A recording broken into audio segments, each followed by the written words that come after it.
Man, so Like a Virgin by Madonna has turned 40 years old. How did that happen? 40 years of Like a Virgin makes no sense. And I will say this album cover that you're seeing right now remains one of my favorite album covers of all time. I think I was someplace like about 10 years ago.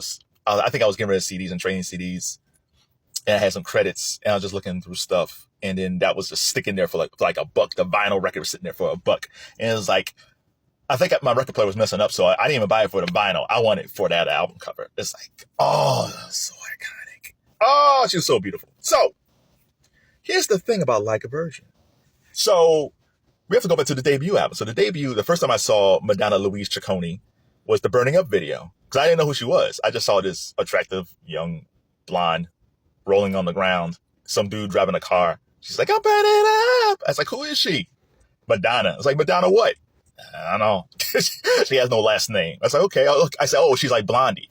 Because before that, the top blonde at that point was Deborah Harriet Blondie. Like she was that chick, right? But Blondie as a band kind of took a hiatus. Madonna popped up with Burning Up. It was a marginal hit, but I liked her. So then Lucky Star comes out. Lucky Star, sparse video, white background, her two dancers. That's it. But the song was so catchy. And then that was followed by Borderline. They paid more money for that one. That was a whole storyline. Jumpy Benitez was part of that album. But everything about her was just fun. It was fresh. She was new. There was nobody like her. I mean, there was other people that was doing dance music, but there was something different about her. Like she was very confident. She was very feminine, very confident. She was very flirty, but you also knew that you couldn't tell her what to do. So that album was huge. You got Holiday on it. I think Holiday was on that one. Or everybody. Maybe everybody. Everybody was on that one. I think. They kind of blur after a while. It's been 40 some odd years. So the first album, it was so strong. It lasted forever. This is where back in the day when record companies just kept on just releasing songs until it just stopped selling. But Madonna had moved past the whole boy toy thing, because there was all these young ladies, and they had their young girls. They had their whole the black scarf tied around, and they dressed like her with a midriff and the whole black shorts thing. It was a whole thing. And I think Madonna didn't like that, but she had already moved on, making Like a Virgin. So, but the debut album was still selling, and then after a while, she just said, "Nah, we're pulling the plug on this." And then Like a Virgin drops. The groove is reminiscent of Billie Jean a little bit. It kind of has that same type of groove, but everything about her, she's on like gondola, I think, just rolling around, talking about saying like, I'm like a virgin, touched for the very first time. Now, for 1984, that's very provocative stuff. Now, and again, she was fully clothed. Like the thing that burns me, but the thing that I feel bad about with young ladies today is that they feel like they just have to be half naked. They feel like they have to just turn around and show their butts all the time. No, like Madonna was sexy. And if you watch those early videos, she was fully clothed. Like this cover is probably the most semi-naked she was, and even then it was basically a wedding dress of a bustier. Like her sexuality was her eyes, her sexuality was the way she moved, her sexuality was her flirtatiousness, her sexuality was her femininity. She wasn't wearing booty shorts, she wasn't wearing the tightest pants, she wasn't bending over every 5 seconds. No, she was just naturally flirty. And girls liked her and dudes liked her. Like, it's just a thing. And then Material Girl, it's a takeoff of Marilyn Monroe, the original blonde that inspired Madonna. So the thing about Marilyn was they always pigeonhole Marilyn as a dumb blonde, but she was very smart. She was very smart. She just played the role of a dumb blonde. Plus, she wasn't even blonde. Norma Jean was a brunette. She just dyed her hair. And Madonna was the same way. Madonna's a brunette, she's blonde. But yeah, the Material Girl video, which was totally different. If you look at the Like a Virgin video and the Material Girl video, even compare that to even like Lucky Star, it's like it was just like this whole storyline. I think it was David Carradine. He was trying to woo her. He was a film executive. He was trying to woo her, and he realized that she doesn't like dudes that spend a lot of money. She was a star, and she wanted to meet a simple guy, so he pretended he was a simple guy. It's a whole thing. The dude from Arliss was in it. It was fantastic. Oh, Material Girl was so good. And again, Madonna doesn't have the greatest voice. Like Whitney Houston would come out a year later with her debut album.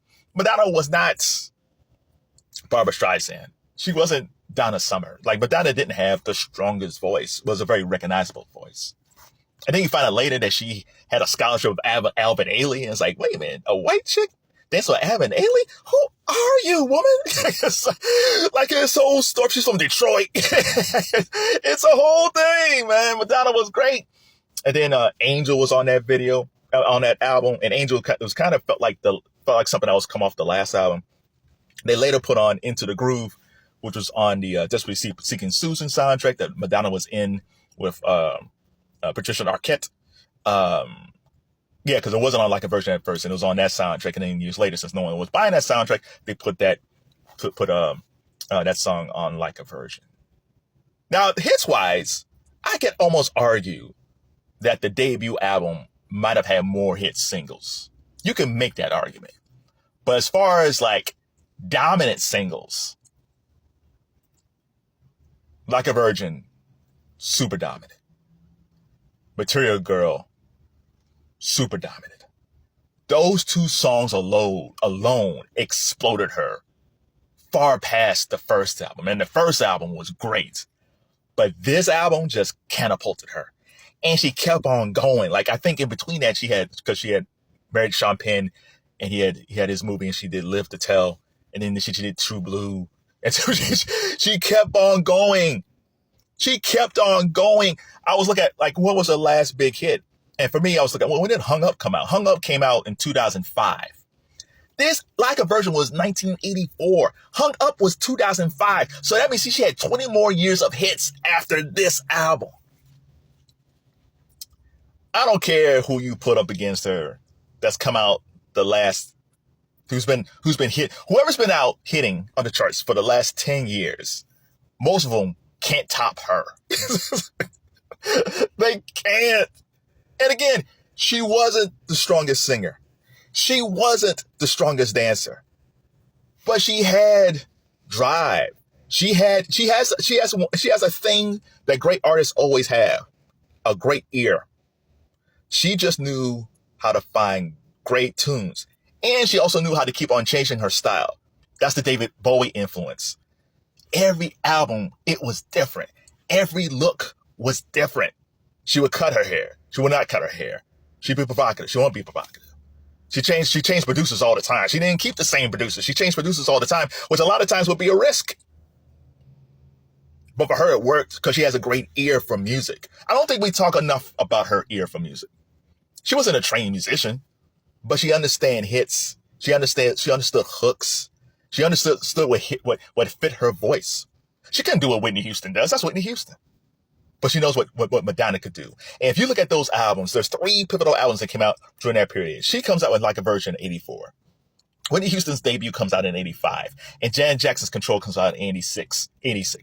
84, 85, 86. Madonna, Whitney, and Janet. Those 3 female artists would be copied in the 90s, in the 2000s, in the 2010s, in the 2020s. What those 3 ladies set in the mid-80s, we still hear 40 some odd years later, 39 years later, 38 years later, because they set a template for female artists. So, okay, that's enough. I love Madonna Louise Ciccone. I do. So tell me, what's your favorite song? Not just Like a Virgin, but what's your favorite song on the debut album? Because I think sometimes we don't talk enough about that debut album. Because if it wasn't for this debut album, we wouldn't get to Like a Virgin. Oh, fantastic artist. One of the greatest album covers ever. And yeah, we'll do this too. What's your favorite album cover ever? I'm trying to think, because Thriller was great. Purple Rain was great. But man, if you say I had to choose one, that's it right there. Oh, so good.